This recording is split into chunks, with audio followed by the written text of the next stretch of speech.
शुक्रवार को छाता विधानसभा क्षेत्र के गांव भरणखुर्द साखी रेहड़ा में छाता विधानसभा से रालोसपा गठबंधन प्रत्याशी ठाकुर तेजपाल सिंह ने डोर टू डोर जनसंपर्क किया। वहीं गांव सहार में जनसभा को संबोधित किया, जहां देखा गया कि भारी संख्या में युवा मतदाता एवं बुजुर्ग लोग शामिल हुए।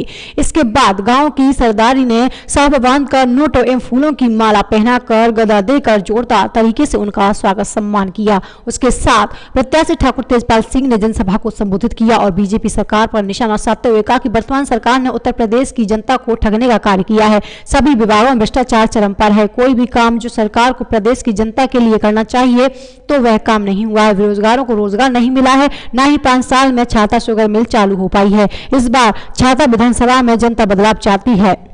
इस बार छाता विधानसभा खुद प्रचार कर रही है। वहीं दूसरी तरफ उन्होंने सत्ता पक्ष के प्रत्याशी पर आरोप लगाते हुए बताया कि 5 सालों में जितना भ्रष्टाचार हुआ है इतना कभी नहीं हुआ। एक तरफ जहां ठेकेदारों के द्वारा राशन की दुकानों एवं थानों की दलाली की जाती है, सड़कों की हालत में बहुत खराब है जिससे उनका जनता त्रस्त है। वहीं राधे राधे महाराज जी ने कहा कि इस बार ब्राह्मण समाज में ठाकुर तेजपाल सिंह के पक्ष में भारी संख्या में जनता मतदान करेगा।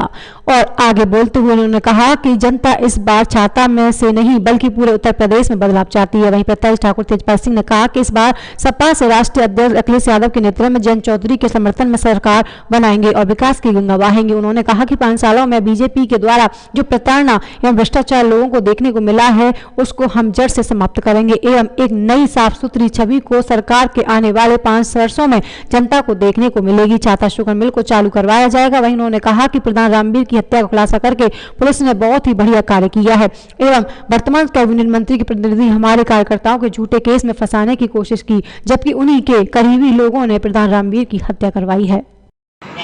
बड़ी बस्ती सहार में इस चुनावी सभा के सम्मानीय अध्यक्ष जी हमारे बगल में खड़े राधे राधे बाबू जी महाराज जी, आज की सभा के सम्मानीय अध्यक्ष जी, सम्मानित मंच, उपस्थित मेरे सभी सम्मानित साथियों, प्यारे प्यारे बच्चों, हमारी बहन बेटियां, सभी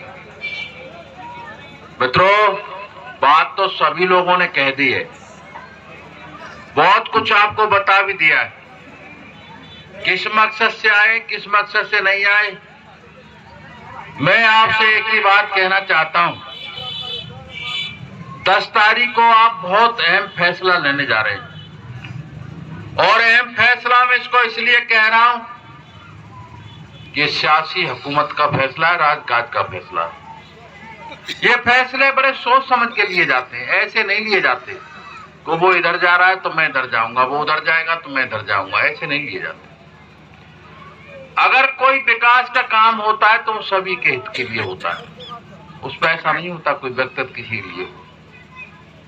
और अगर किसी तरह की कोई हमारे नौजवान बच्चों के लिए नौकरियों की बात होती है तो सभी के लिए होती है। लेकिन आज बड़े अफसोस के साथ मुझे ये कहना पड़ रहा है, पिछले 5 वर्ष पहले चुनाव हुआ, हमारा बेटा चुनाव लड़ रहा था मित्रों, तो चुनाव में मैं देखता था 20 लोग मुझे ऐसे मिले, वोट मोदी दे रहे हैं साहब, पर लक्ष्मी नारायण बड़ो नालायक है। वोट मोदी दे रहे हैं साहब, पर लक्ष्मी नारायण बड़ो नालायक। अरे भाई, तो वोट तो भाई पे जा रही है, मोदी कहां लड़ रहा हो ना। बड़े अफसोस पर अब वो उल्टा हो गया है। खुद बीजेपी के लोग अब ये कह रहे हैं, नारा लगा रहे हैं बीजेपी के और आरएसएस के लोग कि मोदी तोते बैर नहीं और लक्ष्मी तेरी खैर नहीं। अब उल्टा हो गया। और ये सब किस लिए हुआ है? रैम खा जाते हैं, भूल जाते हैं 5 साल तक जनता को किस तरह से सताया है, किस तरह से उत्पीड़न किया है। उस वेदना को लेकर के जब हम पर्चा भरने जा रहे थे 17 तारीख को, तो मित्रों वो पर्चा भर के निकल रहा था और पर्चा भरने के लिए हम घुस रहे थे। पत्रकारों ने हमसे पूछा क्या तो आमना सामना हो गया? हमने कहा हमारा आमना सामना तो हमेशा ही रहता है। हमने कहा ये बाहर निकल रहा है और हम अंदर घुस रहे हैं। तो अब जनता ने मन बना लिया कि उसको बाहर निकालो। और आपके बल भरोसे पत्रकारों ने हमसे पूछा कि छाता के चुनाव के विषय में आप क्या कहना चाहेंगे। हमने कहा छाता का चुनाव पिछले 5 वर्ष से आपातकाल लगा हुआ है। पल पल इंतजार कर रहे थे कब वो घड़ी आएगी जब वे इस अत्याचारी से यहां से मुक्ति पाएंगे। मित्रों, उस घड़ी का मैंने इंतजार कर रहे थे, आज वो घड़ी आ गई है। तमाम जंजीरों को तोड़ करके छाता की जनता सड़कों पर निकल पड़ी है और अब ये मन बना लिया है, और ये मन बना लिया है इस आपातकाल को खत्म करके ही दम लेंगे, उससे फैसला नहीं। जनता चुनाव लड़ रही है, हम चुनाव लेंगे।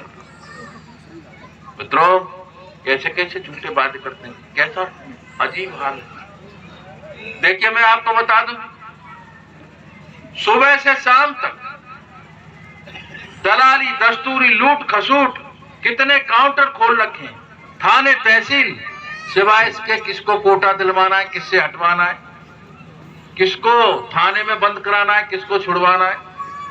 अभी एक एजेंट की बात कर रहे थे, एक एजेंट की, यहाँ का एक एजेंट पाल रखा है पिल्ला, एक एजेंट पाल रखा है। उस एजेंट की बात बता रहा हूं। जब हम अपने यहां से जिता के भेजे और जब हम वहां जाके लखनऊ में थे, ये श्रीमान जी बैठे हैं अभयपाल सिंह, हमारे आदमी दुख देते हैं हमें, तो लेके उसे पहुंच गए लखनऊ मेरे पास, और वो पिल्ला में बाथरूम में नहा रहा था, तो मेरे पैरों में पड़ गया आकर, पैर छोड़े नहीं कि मुझे बचा लो, मुझे बचा लो। यही अभयपाल लेके गया था। हमने कही ये निकम्मा है, इसको छोड़ेंगे नहीं, इसको तू रहम मत खाए। और ये मेरे जिद कर गए, नहीं उसी समय उसको समय जेल भिजवा देता, छोड़ता नहीं। ऐसे लोगों के लिए अब जगह तैयार है, ज्यादा इंतजार नहीं, जगह तैयार, इनका इंतजाम जनता कर रही है। भूल गए जरा जरा सी बात। और मित्रों, हम तो साफ सीधी बात जानते हैं, आपने हमें देखा भी है, परखा भी है। 3 बार आपने विधायक बनाया है, 2 बार मंत्री बनाया है। हमारी खुली किताब, साफ सुथरी राजनीति करते हैं, घर फूंक के राजनीति करते हैं जनता की सेवा करने के लिए। हम घर भरने की मीटिंग हो रही थी, तो बोले जब घड़ा भर गया है, तो अब उसके बाद खरौट के लोग बोले घड़ा भरो ना है, 10 तारीख को घड़ा फूट ही जो जाएगा। मित्रों, बात ये नहीं। अब मैं आपसे बता दूं, इस पे एक बड़ा धोखा हो गया। ये चाह रहा था, ये हमेशा यही खेल करता है। एक बसपा से टिकट दिलवाला, एक सोनपाल नाम के बच्चे लड़के, हमारे बगल में गांव में औरी के लोग हमारे साथ घूम रहे हैं।